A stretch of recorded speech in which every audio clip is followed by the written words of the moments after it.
This evening I'm looking at a really fascinating snippet I heard on NPR about coddled puppies and guide dogs. And this, it really made me laugh out loud because parenting is something that I have a lot of interest in, being an early childhood educator and something that, and having young children. Um, but thinking about how it connected to animals, I just had never really thought about that. So this was really great. I heard it on the radio. I thought I would just kind of like to read this and just talk about some of the things that made sense to me or sort of popped out. So, well-trained guide dogs are important for visually impaired people who rely on them. But many puppies bred to be guide dogs flunk out of training programs. This sounds so much like an article written about school-aged children, too. A study published today in the Proceedings of the National Academy of Sciences suggests the way a puppy's mother raises it may be the key to the dog's success or failure.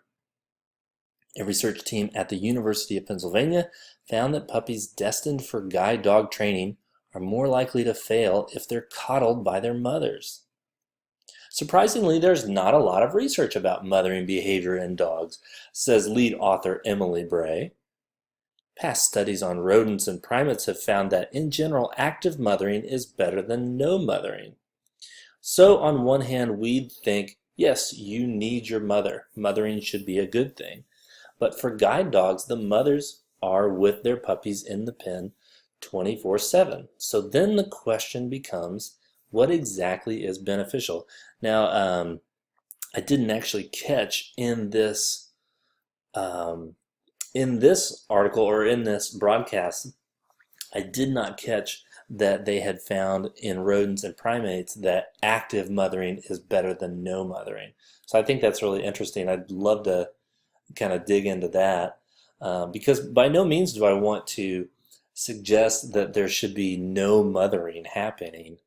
Um, but especially where I live in Indiana, there seems to be such a big focus on this active mothering and this sort of obsession to kind of hover. So that's why this caught my ear when I was listening to it. The answer, at least for guide dogs, appears to be what Bray describes as a hands-off style, or paws-off style, maybe. Basically, the puppies are kept in a kiddie pool lined with towels, so the hands-off mothers are the ones that are spending less time in the pool with their puppies and not interacting with them as much, explains Bray, whereas a hands-on mother is going to be constantly in the pool, licking them, grooming them, interacting with them. They found that among the 98 puppies they studied, the actively mothered ones were more likely to fail a guide dog training program later. How mothers nursed their puppies also affected how puppies performed.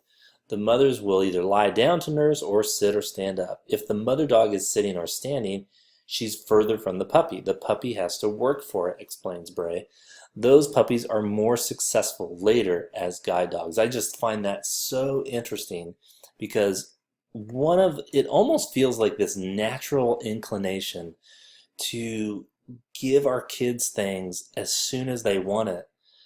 And and I haven't found that to be the case, especially when it comes to constructivist philosophy, which I was exposed to in my teacher training, and then as I became exposed to and discovered um, William Glasser's work and Magda Gerber's work, um, they worked with different age ranges, but they found that it's not that you want to keep everything at a distance from the kids, but if a child is motivated to get something, you could do them a disservice by giving them those things too quickly.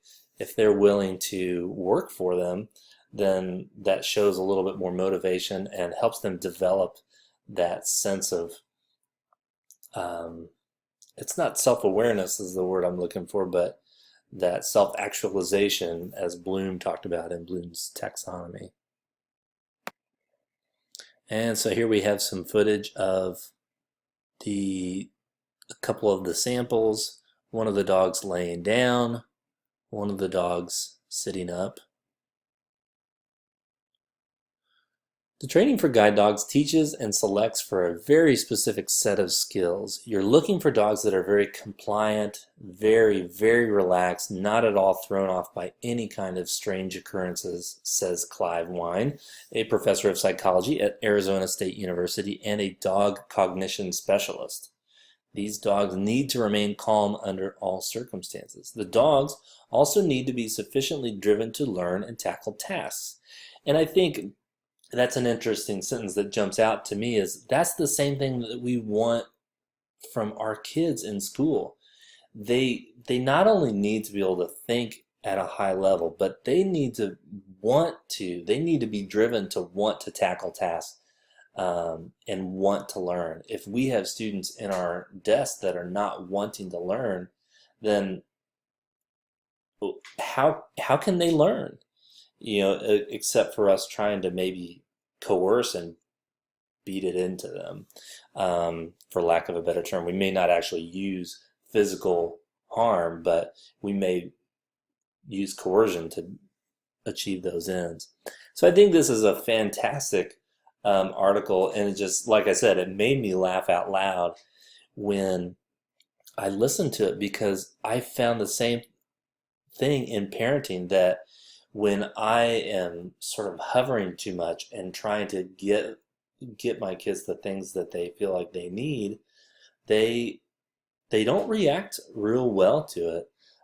So I've just made it a habit that if my children want something, and my children are 3.5 years old and about 20 months old at this point, if they want something, I try to make sure that they have access to the things that they want, but I'm not going to get it for them.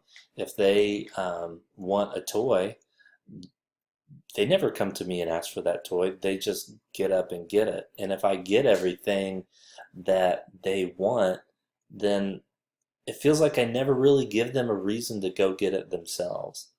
The caveat to that is you have the other side of people who sort of treat it like, I'm not going to get you anything because it's a dog eat dog world.